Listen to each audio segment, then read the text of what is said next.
बिस्मिल्लाहिर्रहमानिर्रहीम। अस्सलाम वालेकुम। खित्ता तेजी से बदल रहा है और हमें इस वक्त लीडरशिप चाहिए थी जो कि बड़े लेवल पर ग्लोबल ताकतों के सामने खड़ी हो सके, लेकिन प्रॉब्लम यह हुआ कि ये काम नहीं हो सका।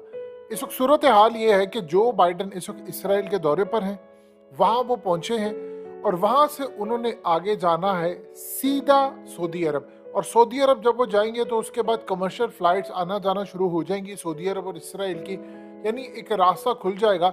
असल में सेट ये हुआ था कि सऊदी अरब जब तस्लीम करेगा इसराइल को तो साथ ही पाकिस्तान भी करेगा। पाकिस्तान में रिएक्शन की वजह से, इमरान खान की वजह से हम इसराइल को तस्लीम नहीं कर पाए, लिहाजा इमरान खान को फारिग करना पड़ा।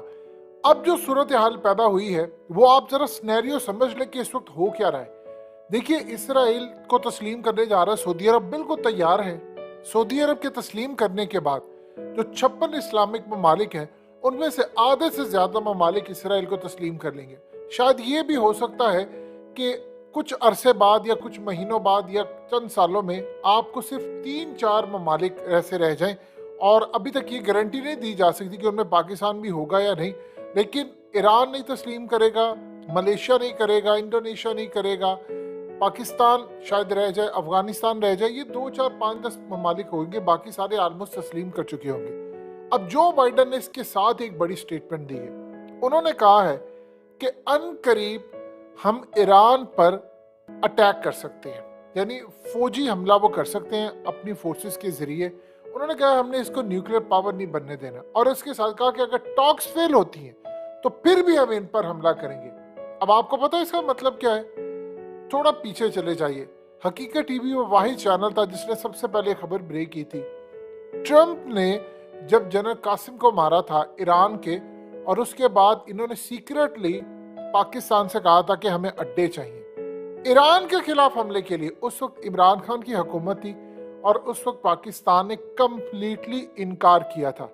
हमने कहा था किसी सूरत हम आपको अड्डे नहीं देंगे ईरान पर हमले के लिए। उसकी सबसे बड़ी वजह यह है कि एक तो हम नई जंग शुरू नहीं करना चाहते, और दूसरा ईरान की लड़ाई अगर होती है आपके साथ तो ये आपका मसला है, हमारा मसला नहीं है। हम क्यों अड्डे देकर एक पराई जंग के अंदर कूदे?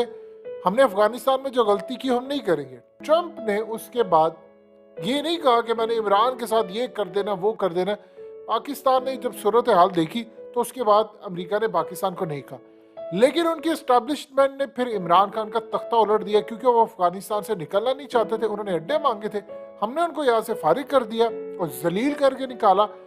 अब जो बाइडन की नजरें हैं पाकिस्तान दोबारा आने की तरफ, उनकी नजरें बिल्कुल तैयार बैठी है। उन्होंने करना है ईरान पर हमला और उन्होंने मांगने हैं पाकिस्तान से अड्डे। देखिए, अरब ममालिक इस वक्त इसराइल को भी तस्लीम कर रहे हैं, उनके ताल्लुकात है, वो एक डिफरेंट चीज है। जो बाइडन इस वक्त मिडिल ईस्ट में नया सिनेरियो बना रहे हैं, उनको देखिए अड्डे चाहिए, और अड्डे उनको चाहिए पाकिस्तान के अंदर। अब अफगानिस्तान का खेल खत्म हो गया, वो चाहते हैं कि पाकिस्तान में एक ऐसी जंग शुरू हो जाए, पाकिस्तान के गली कूचों में फिरकावारियत की जंग, लिसानियत की जंग और हर तरह की जंग शुरू हो। अब उन्होंने ईरान से लड़ाई करनी है तो उनकी नजर है पाकिस्तान में अड्डों पर। उनको कोई गर्ज नहीं है इस चीज से कि अफगानिस्तान हो या कुछ हो। उनको ये पता कि हम पाकिस्तान से अड्डे मांगेंगे तो तबाही इनकी होगी। देखिए, हम क्यों ईरान को अपना दुश्मन बनाए? वो हमारा ब्रादर इस्लामिक और हमसाया मुल्क है। हमने ऑलरेडी इतनी जंग ली। अब सवाल यहाँ पैदा होता है कि अमेरिका ने पाकिस्तान पर डालना है दबाव। देखिए, अड्डे ना देने की वजह से इमरान को फारिग किया, अब तो उनकी है कठपुतली हुकूमत। अब तो वो इनसे हर बात मनवाएंगे, और जब वक्त आएगा तो इस सूरत हाल में वो पाकिस्तान को कहेंगे कि आपने हमें अड्डे देने हैं ताकि हम ईरान पर हमला करें। एक बात याद रखिएगा, ईरान में 400 अरब डॉलर की चाइनीज इन्वेस्टमेंट है, ये आप जेहन में रखिएगा। वहां पर यानी चाइना पाकिस्तान से ज्यादा वहां पर इन्वेस्ट कर चुका है, और उसने मजीद वहां पर इन्वेस्टमेंट करनी है। अगले 25 साल में 400 अरब डॉलर का उनका प्लान है, और मजीद इन्वेस्टमेंट हो रही है। रूस के सदर पुतिन पहुंच रहे हैं ईरान, और वहां पर अर्दोगान भी पहुंच रहे हैं। ईरान को आप मामूली मुल्क मत समझिए, ईरान की अहमियत बहुत ज्यादा हो चुकी है यूक्रेन की जंग के बाद। अब यहाँ पर मामला यह है कि इस वक्त रूस भी उनके साथ खड़ा है, तुर्की भी खड़ा है, उसके साथ अफगानिस्तान भी खड़ा है, सेंट्रल एशियन कंट्रीज खड़ी हैं, सबसे बढ़कर फिर इराक भी इनके साथ खड़ा है, और उसके बाद चाइना खड़ा है। अब जाहिर सी बात है पाकिस्तान कम से कम इतना अंडरस्टूड इन बातों को करता है, हम लोग समझते हैं कि हमने इस जंग के अंदर नहीं कूदना, लेकिन वो अपने मोहरों के जरिए कहेगा कि अड्डे दो।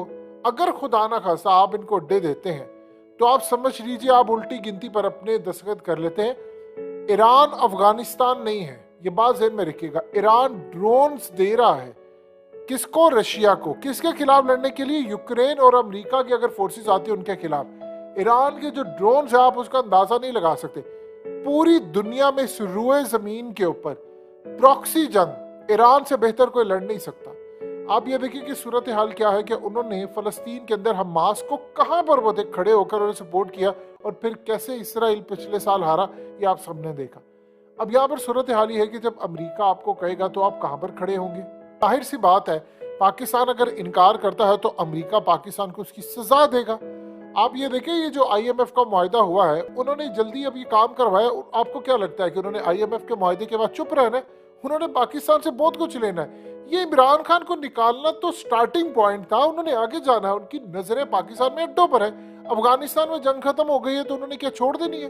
उनको पता है चाइना मजबूत कर रहा है उनको, रूस वहां पर आ रहा है, तो वहां पर अब उनको लड़ाई करनी है उनके साथ। वो चाहिए मिडिल ईस्ट में इस जंग को लेकर जाए। देखिए, UAE ने बहुत बेहतरीन हिकमत अमली अपनाई थी, और जब यमन से ड्रोन आया था तो उन्होंने क्या, उनके लीडर ने मोहम्मद बिन ज़ायद ने वाइजली प्ले किया। इतने अक्लमंदाना उन्होंने कोई रिएक्शन नहीं दिया। उन्होंने चीज़ों को सॉर्ट आउट किया, रूस के साथ ताल्लुकात किए बेहतर, रूस ने ईरान ने आगे यमन, और वहाँ पर बैठकर उन्होंने इस लड़ाई को काफ़ी हद तक ख़त्म किया। ये असल में उनकी एक बहुत बड़ी कामयाबी थी। इसी तरह सऊदी अरब ने भी काफ़ी चीज़ें लर्न की हैं। अब उन्होंने इन चीज़ों को जब लर्न किया है, उन्होंने सुना है, सीखा है, समझा है, तजर्बा से भी उनको अंदाज़ा हुआ है, तो ये बड़ी कामयाबी उनको मिली है। अब इस सूरत हाल के अंदर आप ये देखें कि सारे अब जंगों से दूर भागना चाह रहे, क्योंकि सबने जंग का मामला देख लिया। आपके मुल्क के ऊपर एक नई जंग बिल्कुल मुसल्लत करने की तैयारी है। इमरान खान यहाँ पर नहीं खड़ा हुआ, ये ज़हन में रखिएगा। कठपुतली हुकूमत है, अमरीकी हुकूमत है, उनकी अपनी हुकूमत है, तो वो जो ऑर्डर देंगे उनको करना पड़ेगा। नहीं करेंगे तो आपको वो छोड़ेंगे नहीं। लिहाजा हमें यहाँ पर एक स्ट्रॉन्ग लीडरशिप की जरूरत थी, और ये इस तरह की लीडरशिप की जरूरत नहीं है आपको कि उधर से साइफर आता है और वो कहते हैं जी इमरान का तख्ता उलटना है, साथ देना है। ये इस तरह की ड्रामेबाजियां नहीं चाहिए। लिहाजा इस सूरत हाल में आपको तगड़े लोग चाहिए थे, तगड़ी हुकूमत, तगड़ा लीडर आपको चाहिए जो अमेरिका के खिलाफ लड़ सके। लिहाजा इस सूरत हाल में याद रखिएगा, पूरे मिडिल ईस्ट को रीशेप किया जा रहा है, चीज़ें बदल रही हैं, पॉलिसीज बदल रही हैं। बाइडन फिर आ रहा है, और इस खित्ते के अंदर जब वो कदम रख रहा है तो उसने फिर पाकिस्तान को भी देखना है। और अभी तक देखिए, अगर एटमी प्रोग्राम ईरान का उनकी आंखों में खटकता है तो पाकिस्तान का भी खटकता है। ये आप किसी गलत फहमी में नहीं रहिएगा। उनका प्रोग्राम खटकता है और उन्होंने इस प्रोग्राम को किसी सूरत बर्दाश्त नहीं करे। ये अल्लाह अब तक बचाता है, लेकिन अब उनका प्लान ये था कि IMF के थ्रू इतने हालात ख़राब कर दिए जाए, श्रीलंका वाला हाल हो जाए। और इस वक्त रूस और चाइना समझता है श्रीलंका के हालात के पीछे अमेरिका का हाथ है, और चूंकि वहाँ पर उन्होंने बड़ी प्लानिंग से हालात ख़राब किए माशी तौर पर, और अवाम निकले। लिहाजा अमेरिका ने पाकिस्तान से डेफिनेटली बात है फ्यूचर में अड्डे मांगने हैं, लेकिन हमारा हमेशा से इनकार होना चाहिए। देखना यह है कि ये मांगे तांगे की इंपोर्टेड लीडरशिप क्या करती है।